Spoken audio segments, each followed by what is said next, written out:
So this will be recorded and posted on our YouTube channel. And I just want to welcome everyone to Dr. Cap's Privacy Hour. I'm Cangrejo with the Particl Project, and I'm here with Dr. Cap, advisor to the Particl Project, all-around fascinating man. How are you today, my friend? I'm good, Cangrejo.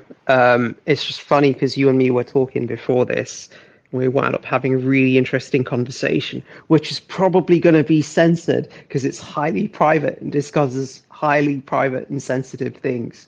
Is that a fair thing to say? True, yes. Nah, to be honest. Yeah, I believe that. Yeah, no, it's funny. I was just saying I wish we'd recorded some of that, but it kind of leads into the topic of today's discussion nicely, which is the big crypto con. Cangrejo, do you want to sort of talk me through what you mean by this?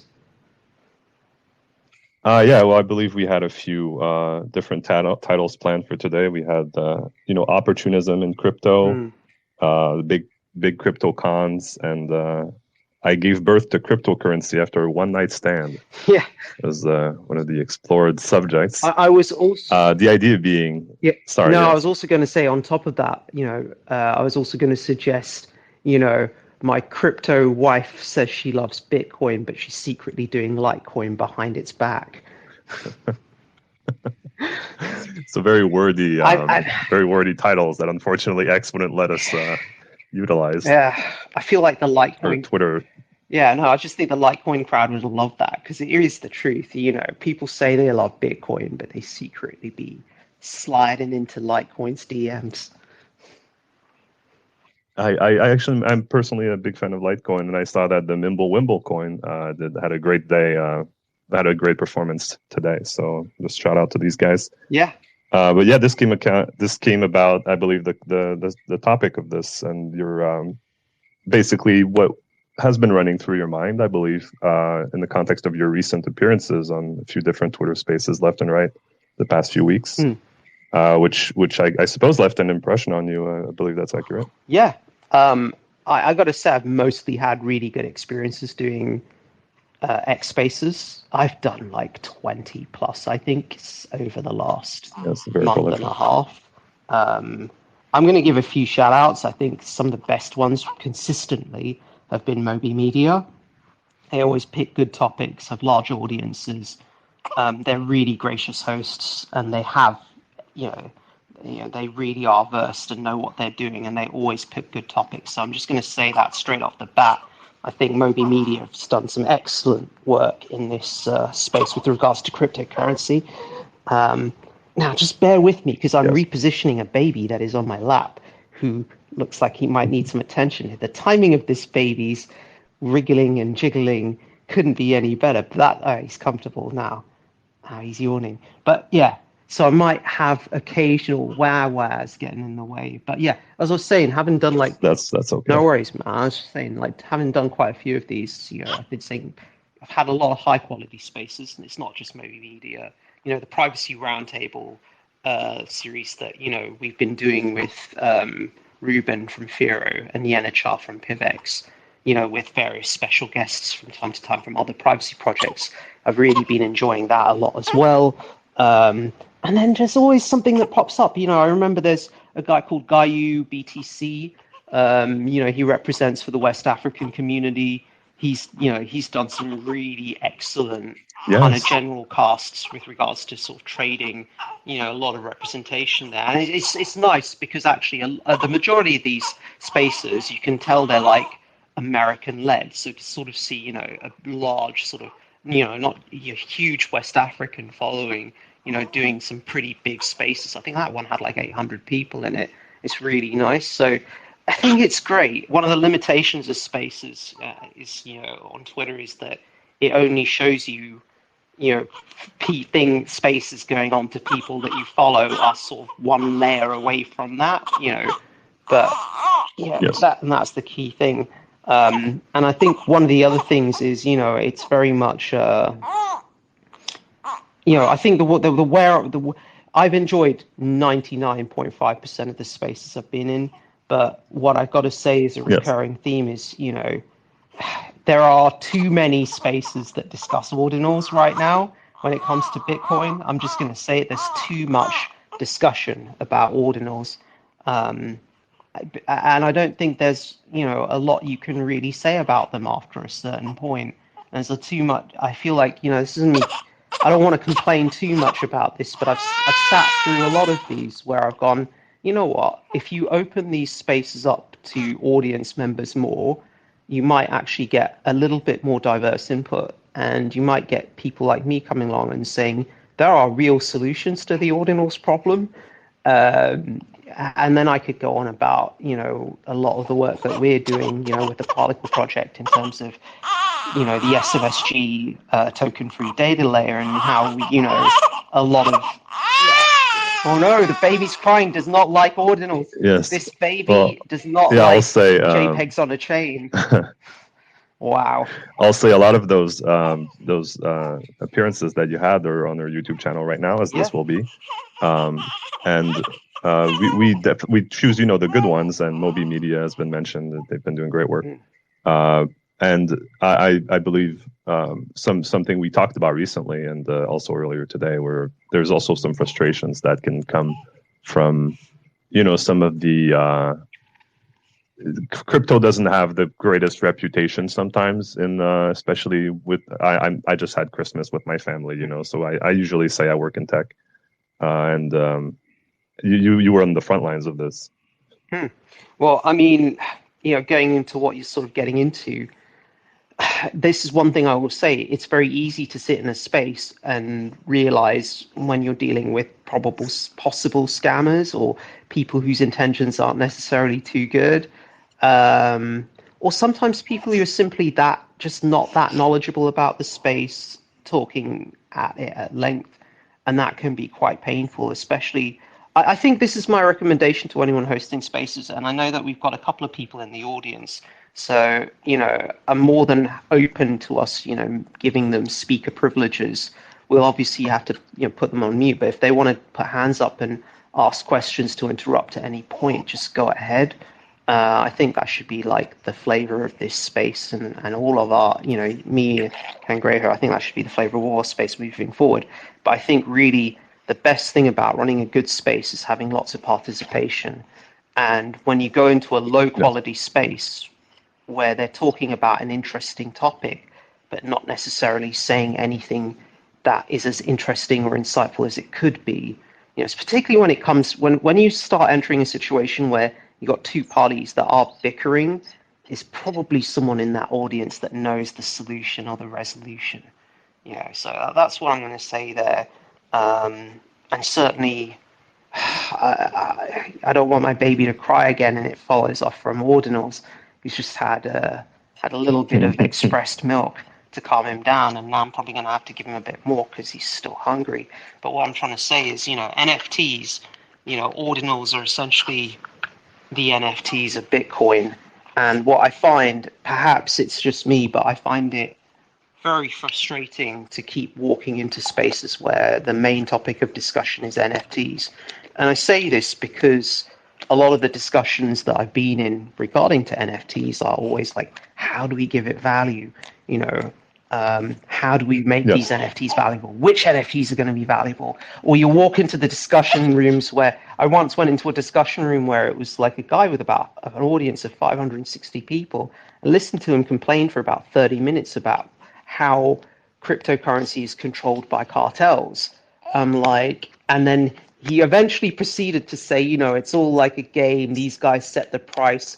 But if all of us in this room could get together and pick an asset and pump it, then we could do the same. I'm like, well, you're complaining about pump and dumps, and yet you're trying to organize one using your social power. What is it that you're trying to achieve here? I get that you want to make some money, but you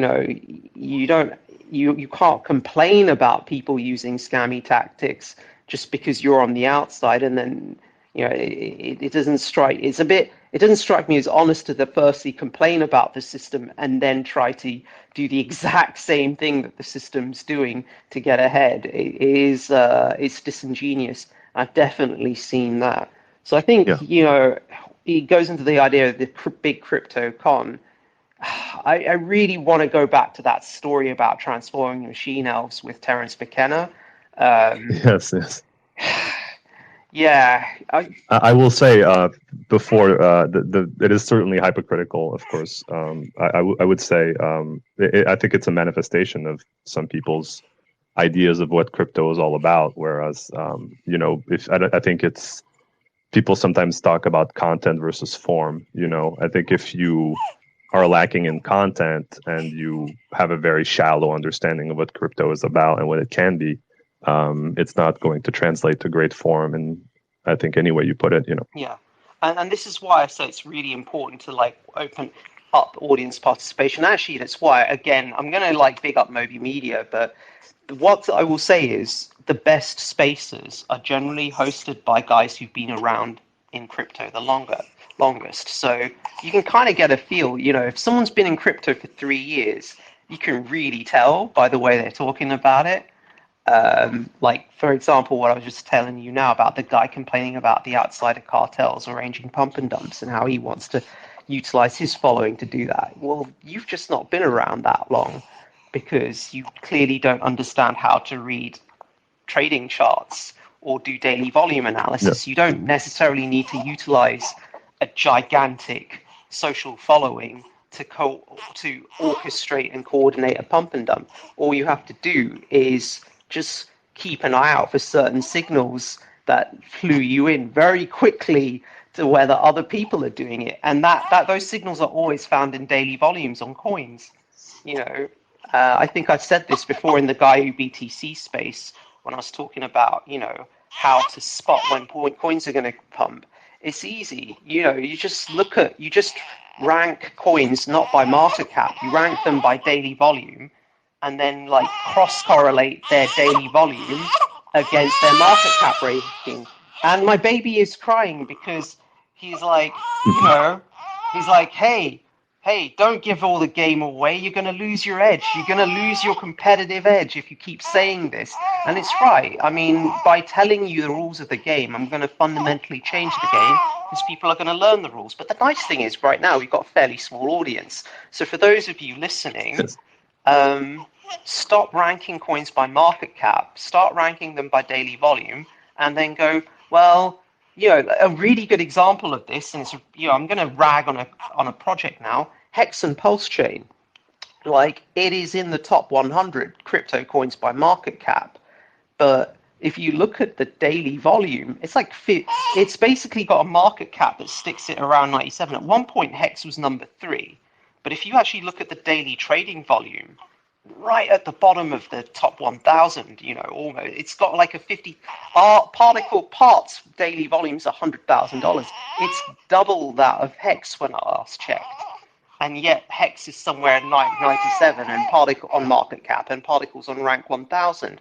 So that tells you immediately that Hex is highly illiquid, that it's highly easy to manipulate the price, and that the supply is probably highly centralized. You can tell that just by looking at the daily volume because it's minuscule compared to what it should be.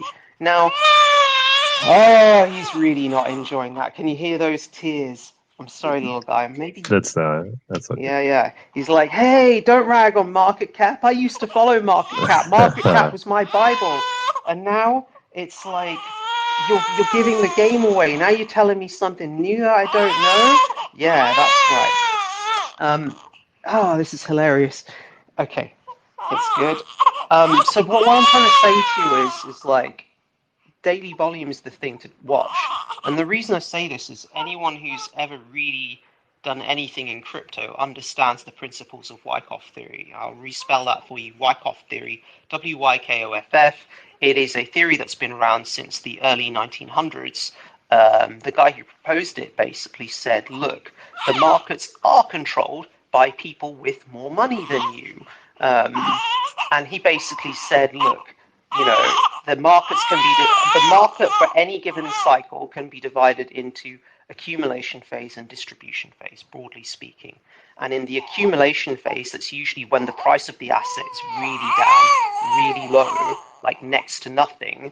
But entities who happen to have a lot of fiat or some other counterparty instruments say, you know what, we would like to actually raise the price of this because we think we can create a market out of it and in turn make some profit. So what they'll do is they'll take this low value asset and then buy up a very large chunk of the circulating supply of it, and then proceed to trade it amongst themselves, doing so until the price gradually rises for that asset. And whilst doing that, they'll market it. And I have fed him. He has eaten some. But that's my missus, by the way. So I might get interrupted by various. But what I'm trying to say is, you can feed them.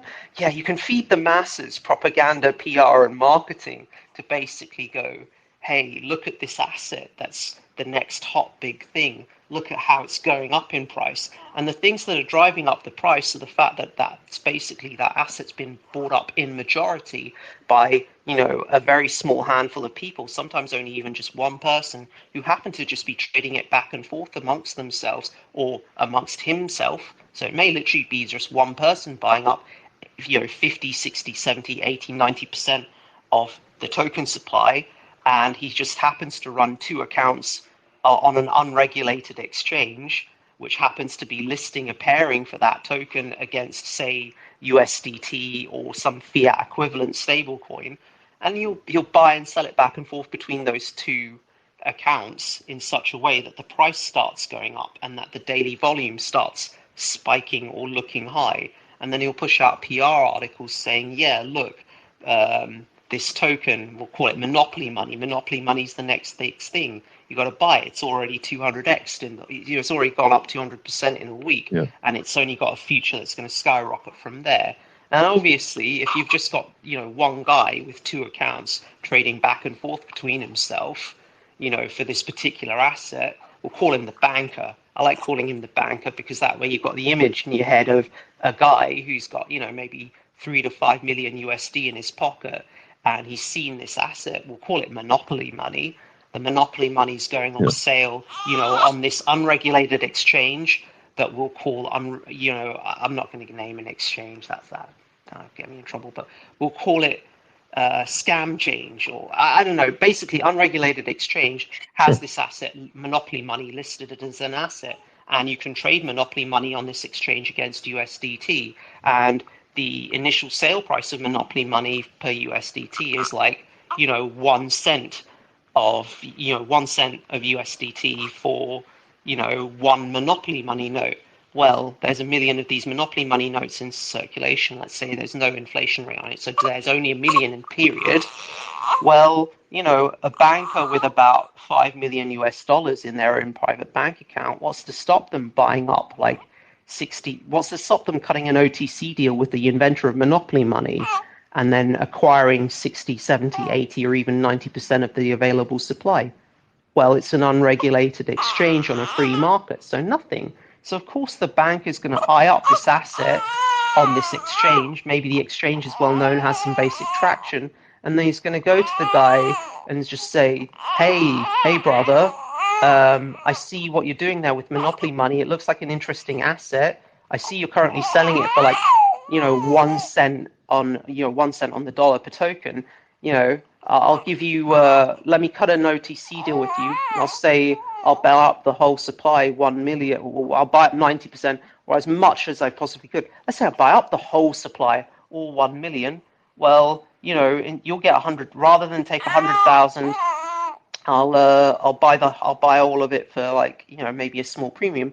125,000, maybe even 200,000. So that's like 2 cents. Let's say that. Yeah. The creator of monopoly money is like, yeah, that sounds fantastic. I'll take your money. Here, have all the tokens. There's really smart people will actually just generate the tokens themselves. Oh yeah. Yeah. So they may even generate the token themselves. Yeah. Yeah, I would say so.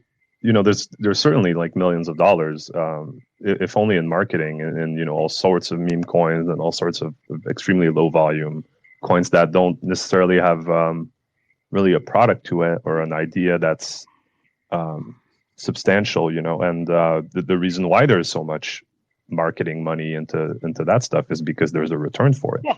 And I think that speaks to the inherently disingenuous aspect that you're bringing up here. Well, exactly. It is. You're not really creating anything except hype. That's what I'm getting at.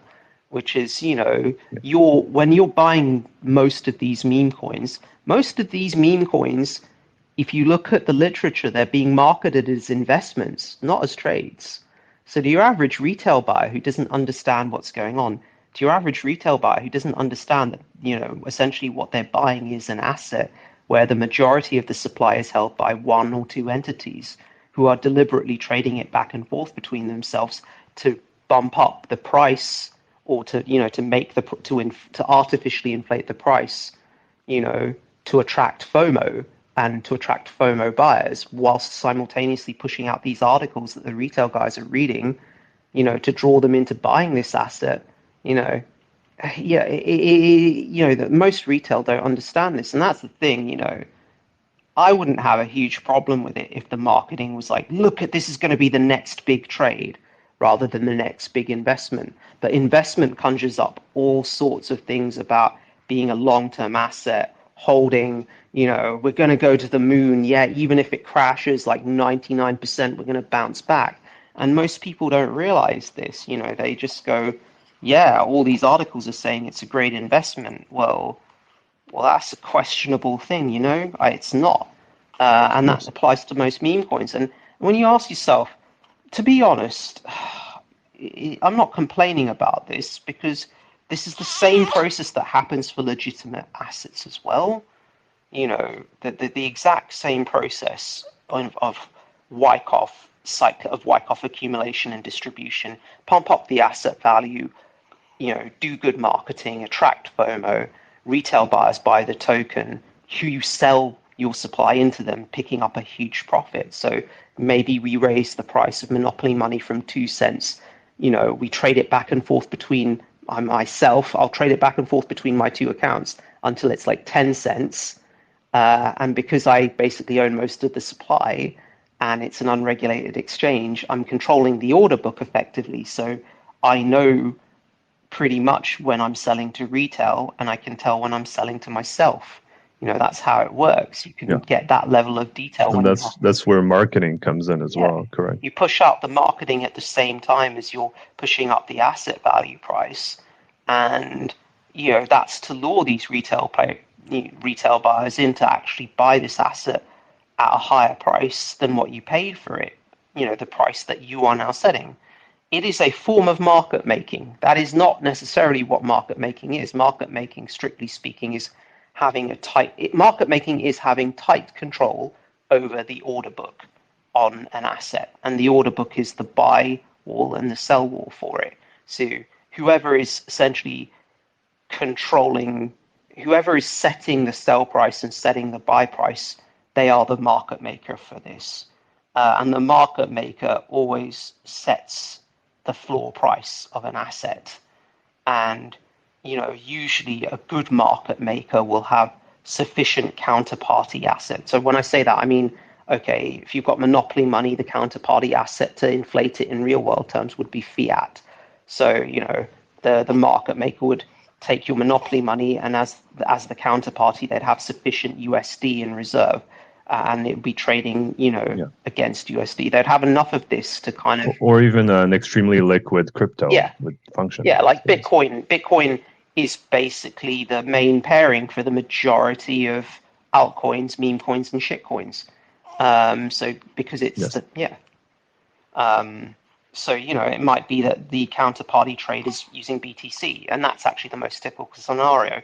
And at one phase, in the last crypto cycle, the counterparty asset for many shitcoins was ETH. Sorry, I say shitcoins. I'm going to use that as the default term. But Ethereum was the counterparty trade for many shitcoins, because most of these shitcoins were being traded on Uniswap and other decentralized exchanges. Usually automated market maker, AMMs, which basically set the floor price using pooled liquidity, except the majority of that pooled liquidity for a lot of the shitcoins usually just came from one person, and they would be using, their Ethereum as the counterparty asset to trade this shitcoin against. So, what I'm getting at is, look, this applies to legitimate assets as well, all the same process. The only thing that separates a Ponzi from a legitimate asset is, does the legitimate asset provide real, meaningful, and ongoing value, independent and irrespective of its speculative component. And that's what the answer is. If the answer to that is yes, then it's actually an investment potentially. It is actually an investment. And I say, what creates a good investment? Well, does this asset, when you step back from its speculative value, does it actually provide convenience in your life? That is the thing I would say. Does it provide genuine convenience to you? And I'll give you a few examples. So, do you want to name me a couple of shit coins, like small caps, things that may disappear? Bonk coin. Bonk coin, yeah. I mean, that's a meme coin, but I think shit coin. Shiba Inu, again, like to me, that's one that comes. Dogetti, any variant of Dogecoin, basically is a shit coin to me. I think there was a really interesting. I'll get to this as well because I think there is a valid distinction to be made between meme coins and shit coins, or a genuine meme coin and shit coins. But going back to what I was saying is, an asset that provides genuine convenience stripped of its speculative value, look at Google, look at Facebook, look at Amazon, look at my brain is so wired and tired. Apple. Yeah, Apple. Look at these as basic core industries. Look at Mercedes. Look at BMW. These are cars that people want, that provide luxury and get you from A to B a lot faster than you would if you had to walk. Imagine trying to walk 60 miles to get to work. It's not possible. It will take you several days. But a car makes that journey a lot faster. It can make it as quick as an hour. Do it in under an hour easily if you're driving fast enough. So that saves you time. The saving of time has created convenience, and time is money. So that to me is convenience is value. If you create convenience. So all of these services I've named, Facebook has created convenience for social networking. Google has created convenience for search. Apple has created convenience for communications. That's right. My baby has created convenience for cuteness. But that's the point I'm getting at, is any asset where the underlying, if this asset, it has an underlying product that creates convenience, and by creating convenience, it genuinely saves a person time, then that is valuable, because saving time is valuable. Time is money. And time is the most precious commodity on earth because it's the thing we're most short on, always. And it's the thing that most people who don't understand the value of it waste.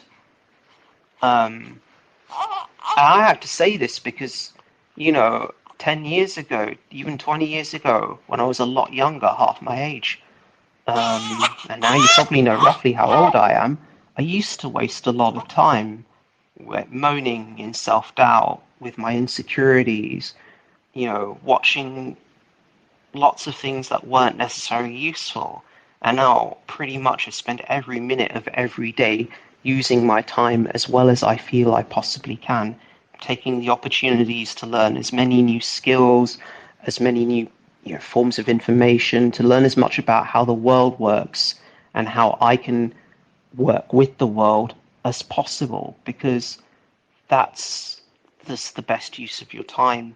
The mundane, anything that could potentially be automated, that's the stuff that you want to anything that can be automated and anything that is fundamentally mundane in nature, those are the things you want to try and avoid having to do repeatedly, because they're not great uses of your time. They are mundane and you have to repeat them because they're necessary and essential.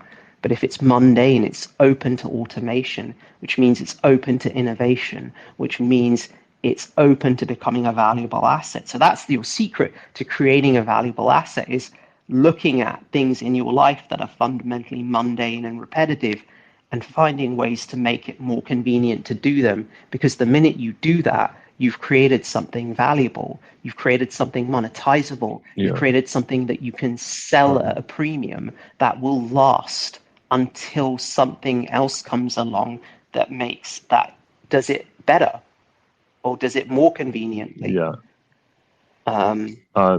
So surely what's underlying this and the question at hand about cons and trickery and sleaze in crypto is the nature of value. I believe is basically the underlying point that we're making right now.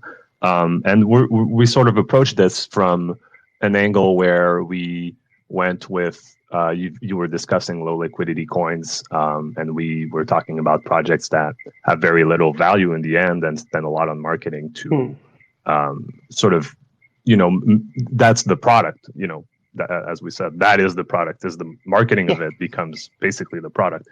And I'm very curious what you think of if we flip this and we go. There's a lot of talk right now. Today is the 7th of January, 2024, about ETFs and the pending decision by the SEC with regards to the Bitcoin ETF. I believe it was proposed by BlackRock, the financial institution. So when we see it from the big banker, right, the actual banker, and what we see right now from big financial institutions when it comes to crypto marketing, is it a more sophisticated version of the same thing, or are they too sophisticated to fall for this sort of no value trap, and they're not going to approve an ETF on something like Coin, surely? So what you've got to realize with the ETFs is this: BlackRock, they're going to make money selling these ETFs to other people. They're going to make money on the premiums they get on each trade. That they're not making money on holding the asset. They're making money on selling the asset. So essentially, it's just a larger version of the same game at a different scale, at a bigger scale. Now, I'm going to just say something about Bitcoin. The reason BlackRock can justifiably use Bitcoin as an ETF instrument, and arguably Ethereum as well, is because I think, going back to what I said about providing convenience, I think there is a legitimate narrative to be had with Bitcoin acting as a form of digital gold. It is weightless. It doesn't carry a storage fee. You can, once you have Bitcoin, if you've got a private seed phrase that you can access it anywhere at any time from any place. Unlike gold, which you physically have to dig a hole or put in the ground, pay some security that you trust to keep an eye on it, or hide it. So there is a lot of inconvenience, and it has physical weight. So the more gold you have, the more space it takes up. It's not the case with Bitcoin. It is just the purest form of I hate calling this hard liquidity.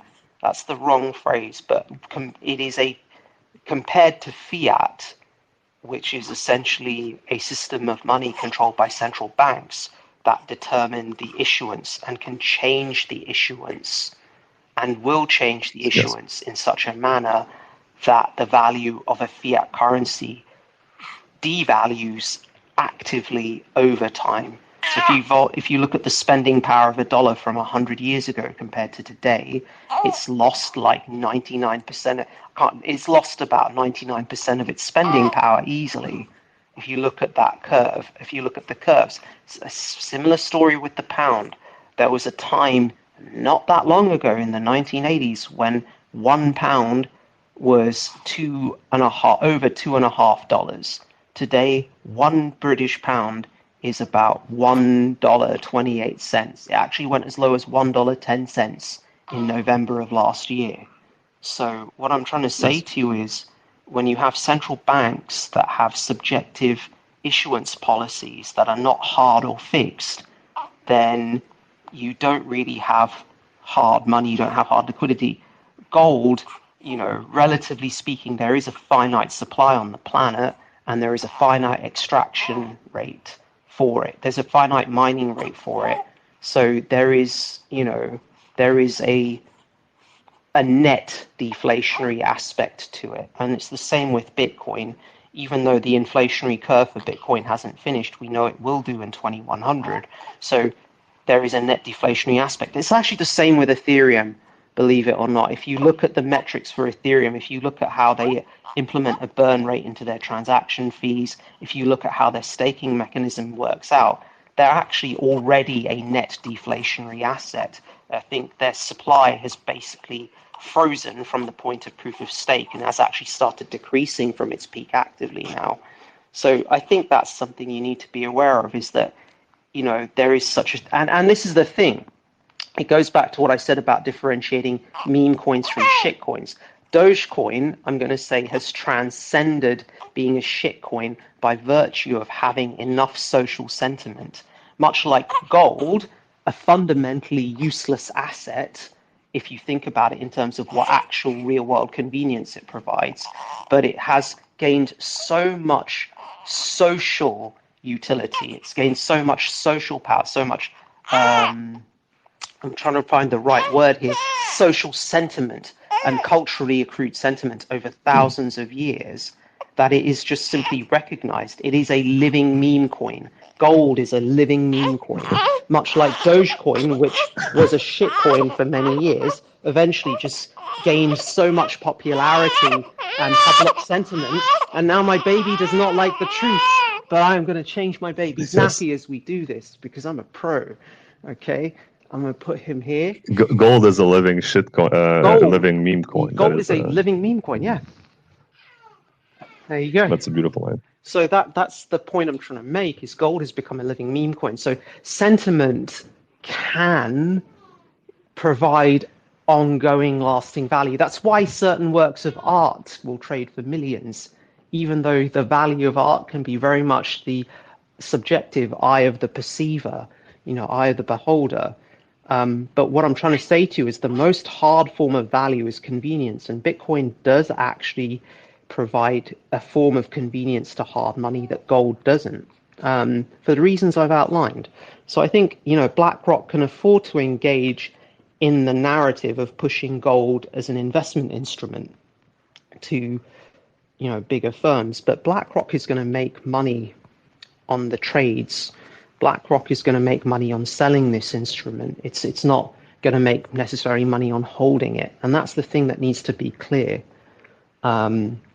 Now, where did we tangent into this from? Why am I saying this? Because because the idea being, if we come at the idea of trickery and the idea of a crypto con going at it from a low volume, low market cap angle is one thing, and what would be the corresponding manifestation of such a disingenuousness when it comes to much larger institutions. Yeah.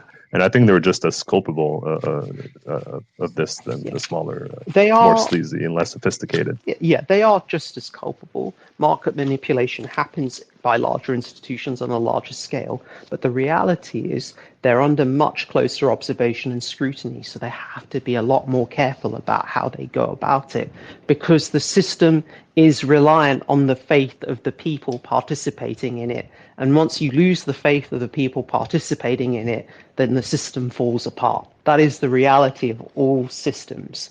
You need that faith. And this is the reality. BlackRock and other large institutions, they can play games that in some senses, if BlackRock tried to do an ETF of Bitcoin in 2017 or 2012, it would have been a non-starter. It would never have been discussed, let's call it that.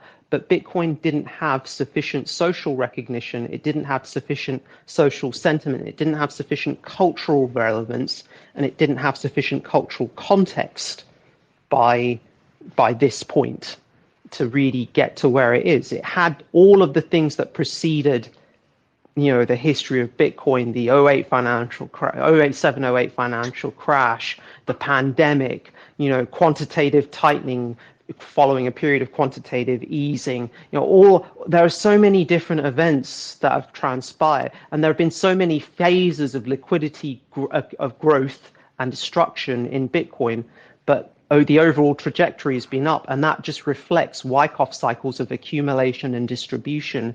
But every time, if you're doing it properly with Wyckoff theory, whenever you do the distribution, you're distributing this asset into the hands of people who genuinely believe in it, who genuinely believe in its utility, who believe in its convenience, who believe in the hard value that this asset provides. And that creates ongoing social sentiment for this, to say, yeah, we do think this is a good thing. We do think this should continue. We do think there should be a hard money alternative to fiat, to protect us against inflationary effects. We are worried about the collapse of the US dollar and other fiat systems, and we do want to have a safeguard against it. And we don't necessarily think gold is the best thing for that. And we would like to have a monetary system which is still accessible. So in these phases of accumulation and distribution, what you've been doing with Bitcoin is exposing people to that idea. And you've just been exposing more and more people to that idea each time. And all that's happening is the price is going up, which creates FOMO. People just follow the FOMO because your average retail guy, they just want to make money because they want to have a better life for themselves, their kids, their family, their relatives. They just want to have a better life. So they want more resources. They're not necessarily interested in the idea itself or the why of the idea. They'll find that out later if they're on the losing end of the trade, or they'll find that out later once that, some people, the really smart people, will look and they'll go, actually, is this an investment or is this a trade? So the people who wind up making money in this space through doing long-term investments, they're the people like me who will just go, actually, is this idea good? That's I made my money on Ethereum because I understood the utility and convenience that smart contracts provide. That is going to be a lasting and eternal truth. Smart contracts will forever make, complex financial transactions easier and cheaper and faster to execute. That is convenience. That is value eternal. You buy the asset that's basically espousing this as the hard narrative, and that narrative is built in functionally. You don't have to worry anymore because Ethereum was the first past post on that, and it's built momentum. It built its social effects. It's built its network effects. It's got a huge developer base. And yes, it's got problems now, but the ecosystem is massive.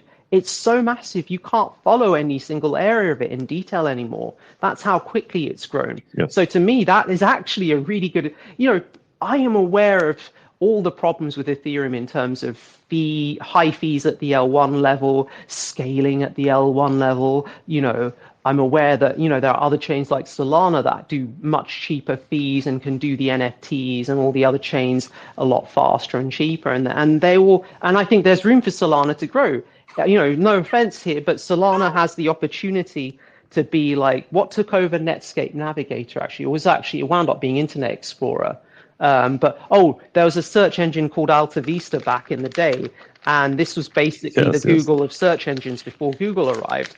I would argue that Ethereum is currently at risk of becoming Alta Vista, in terms of smart contract technologies, because Solana right now has just come along and gotten rid of the biggest complaints that the end users have, i.e. high fees and speed and scalability. But what I'm saying to you is that narrative is there. You look at the price of Ethereum today, if you look across, from 2016 or 2015 onwards, it's going up. The overall trajectory is still up. It's not down. It's not losing liquidity. It's gaining it. It's gaining more adoption, more usage, and more development. And that's not to say there isn't room for competing smart contract platforms. It is just simply to say that over 8 years, that is a testament to the fact that smart contracts provide, that people universally recognize that smart contracts provide convenience and value. And sorry, I'm tangenting again, but why are we getting into this? Because they create something. They create something at the end of the day. They create convenience. And I want to get into the meaning. I want to emphasize and get into the meaning of that word. They create something. Because at the end of the day, you can create or you can consume. That's what I want to say, is that people who just consume they're the ones who are going to be playing the zero-sum games. They're the ones who are going to be losing money in the long term. Because if you're just consuming, if you're approaching this from the consumer mindset, it's like, what can I get for me without having to pay anything, without having to provide anything else? Okay, and let me get into that for a bit. You were asking me, is this BlackRock playing the same game? Yes, sort of, but no, not really, for the reasons I've just told you. I think there are legitimate reasons to run ETFs at that level. Now, will the speculative value match the intrinsic value? No, there'll be a gap, but it's probably not as big as you think, which is why BlackRock and other ETF providers can get away with it. That's the answer to your question. So it's not as much of a scam as you'd think it would be. And BlackRock wouldn't just do it with Dogecoin, and they wouldn't do it with some $1,000 daily volume shitcoin. I can tell you that. And that's the reasons for it. Because it's had a hard value convenience narrative combined with growing social acceptance. And that's your answer there. And this is a matter of scaling and recognition and social consensus, because value is driven by social consensus. Oh, look at my baby just wriggling on the nappy changing station. I might start crying in a minute because I'm about to change that whilst we're having this discussion. But yeah, where was I? Well, the whole difference between creating and consuming. Do you want to tell them the story I told you before we got on this call about the Terence McKenna and the machine elves? Willing into reality. Yes. Yeah. Tell me what you heard, and I'll correct or change the details as necessary. Yes, I believe it was a dream you had, or at least it happened during you were sleeping. Yeah. And you encountered this figure that and it was a very vivid encounter, and you encountered this figure who has the form of your mother, I believe. Yeah, at that time it was in the form of my mum. Thought it was my mum. Yeah, and it addressed you. It's unclear whether it wanted anything from you, but could sort of read your impressions of it, and decided once you inwardly manifested that you weren't comfortable with it being in the form of your own mom, that it changed appearance. And what did it? It's unclear to me. It's certainly it sounds like something that would leave an impression for sure. Some extremely vivid dreams, and I'm very curious what you retained and what was the conversation like. Is what I'm very curious. So I'll tie it into the context of this discussion. So to give the context to what you were saying, the bit that you left out, going back to Terence McKenna. Terence McKenna was an anthropologist. I think it would be 70s. Anthropologist who came up with a theory called the Stone Ape theory of mankind. And that's not what we're going to discuss. We're going to discuss his other theory, which is, well, I mean, the guy did a lot of psychedelic drugs, okay? And he basically was of the belief that if you took sufficiently high doses, I mean, really, really, really high doses of psychedelic drugs, you know, he advocated DMT, but he said really any sort of psychedelic drug, not psychoactive psychedelic, could potentially achieve this with high enough doses that you could access the realm of transforming machine elves. Now, this is esoteric, but he's compelling. It was compelling, and the reason it's compelling is because he had a really nice theory called the Stone Ape theory of mankind, and that's worth reading about in its own time. But this is in another life I made a point of trying to access these transforming machine elves. The hypothesis was compelling, much like the Stone Ape theory hypothesis was intriguing and compelling. And the nice thing is that, you know, okay, it didn't happen on the day that I was aiming for it to happen. It actually happened 1 week later with nothing in my system to influence my perception.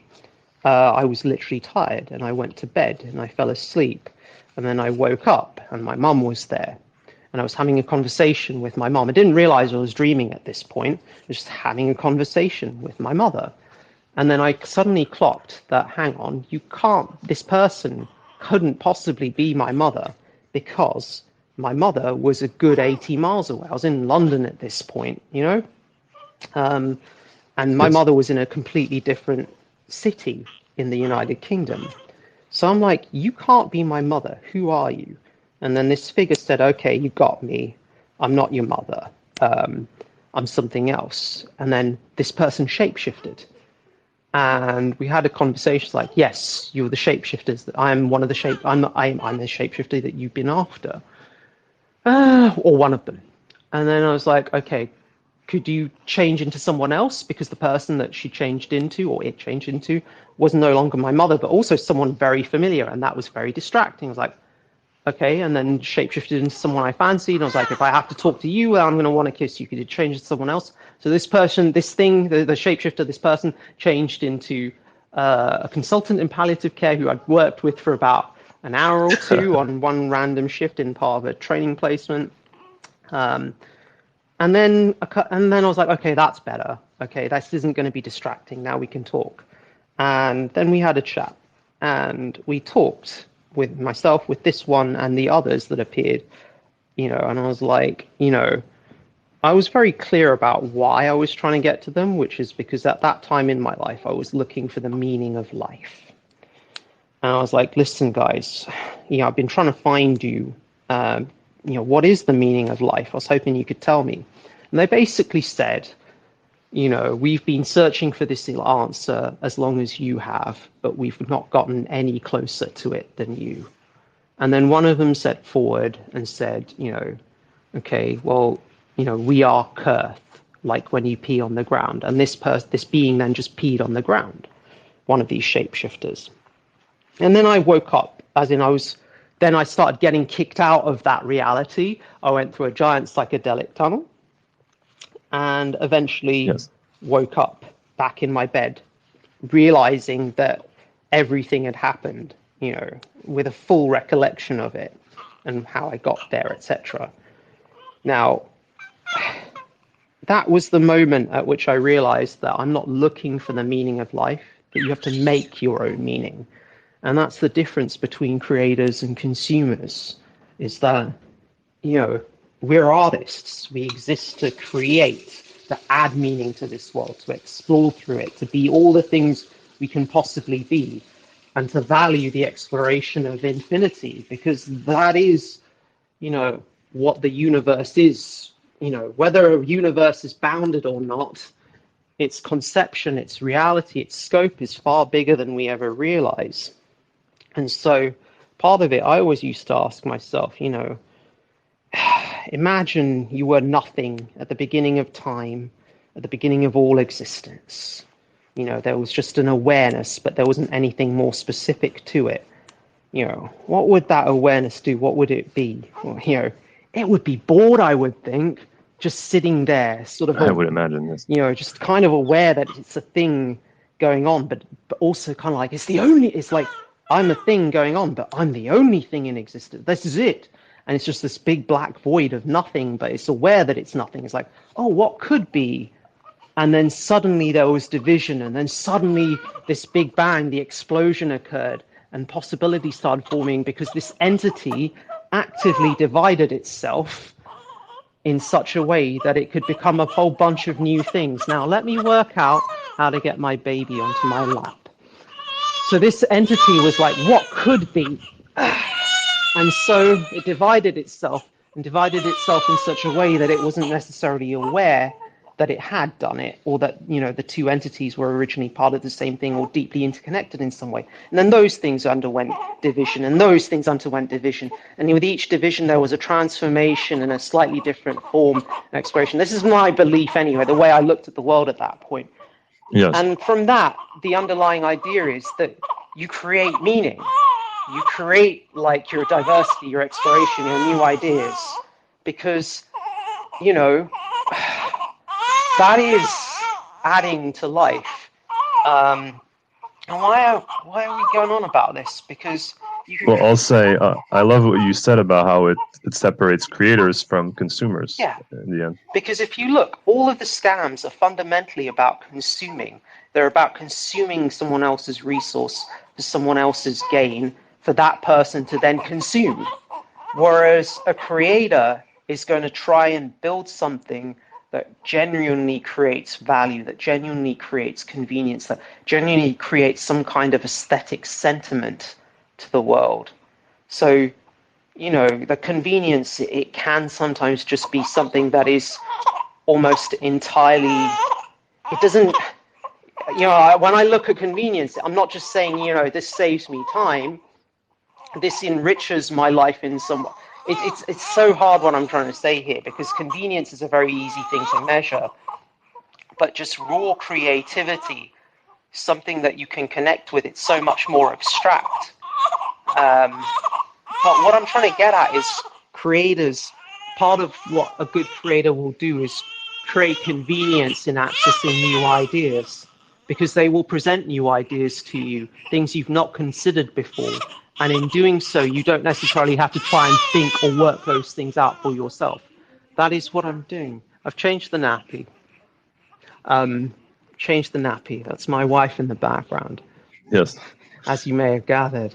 But what I'm trying to say to you is that there you go. When you're creating new ideas, new art forms, new ways of expression, you're saving someone else having to do that. So you're actually creating a form of convenience for them in a very abstract concept. So that's what I'm trying to say is the fundamental impulse behind convenience is creativity. And those of us who create can generate real value, because value is intrinsic to creativity, true intrinsic value, separated from speculation, is always intrinsic to creativity. And so projects that are going to create meaningful, lasting products, or I don't like saying items, but I think that's better, items or things of sentiment in this world, you know, those are the things that you can really rely on.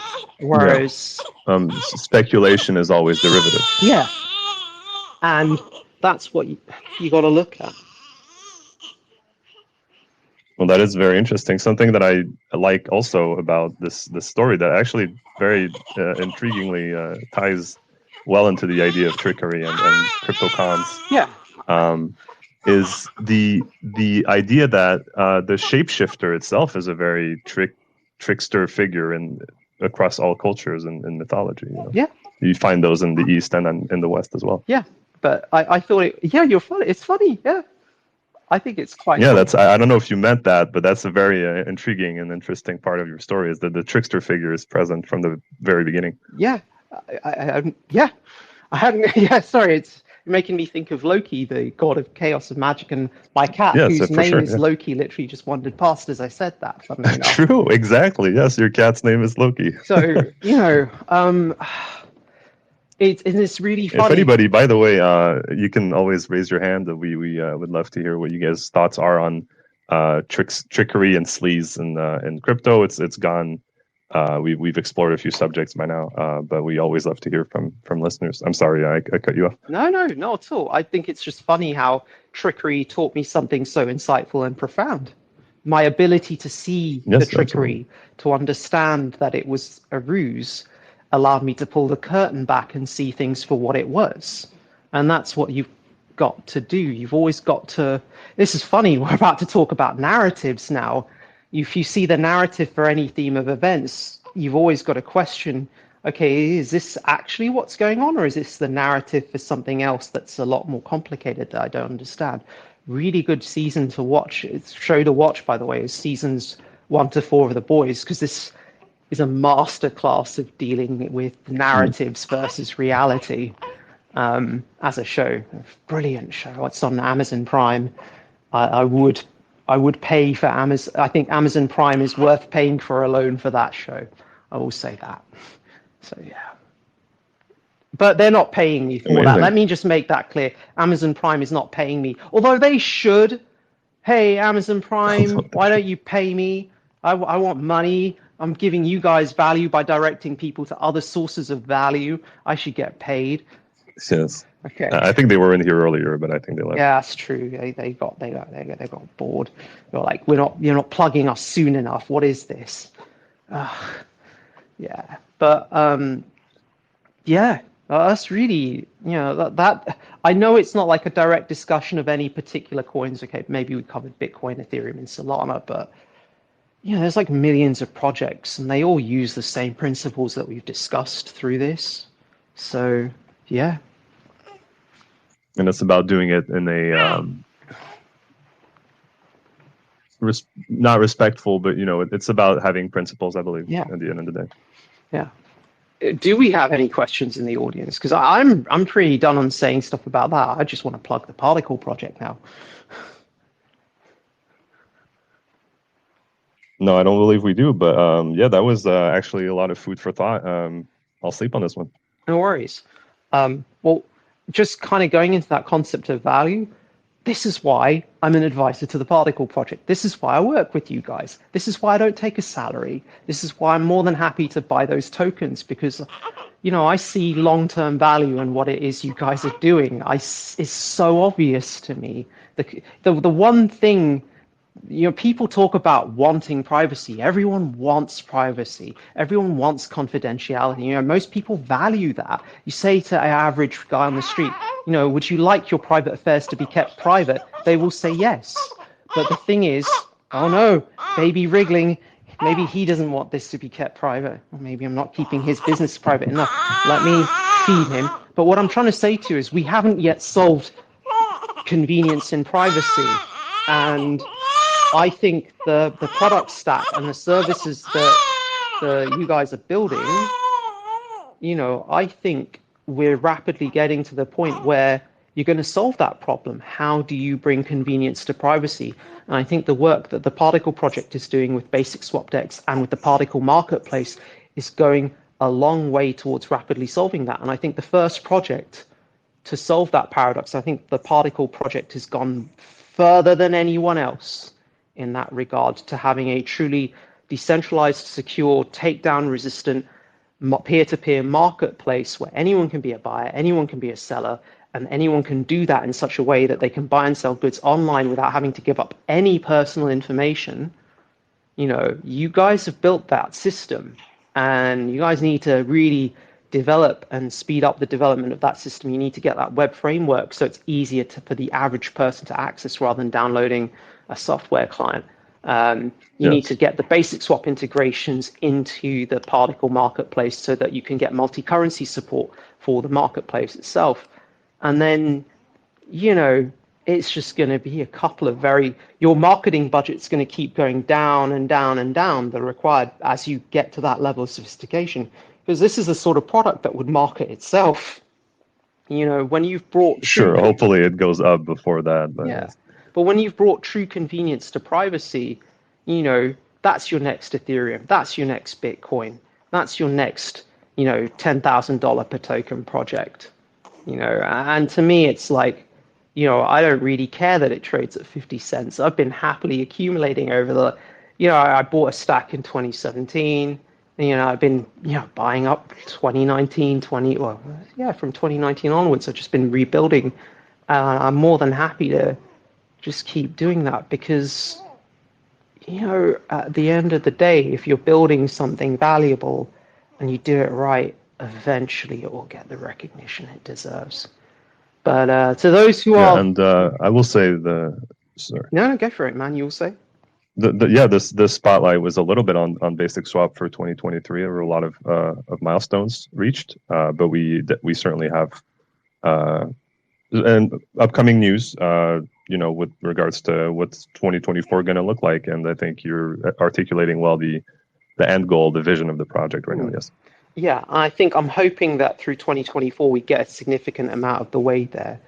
I think people might be asking, just on that topic of, there was definitely a phase where I think it's fair to say Particl was a shitcoin, and that's unfair, but there was a phase when it wasn't on very liquid markets, there wasn't much trading activity, the accessibility of the token itself wasn't really there, and the product hadn't really matured yet.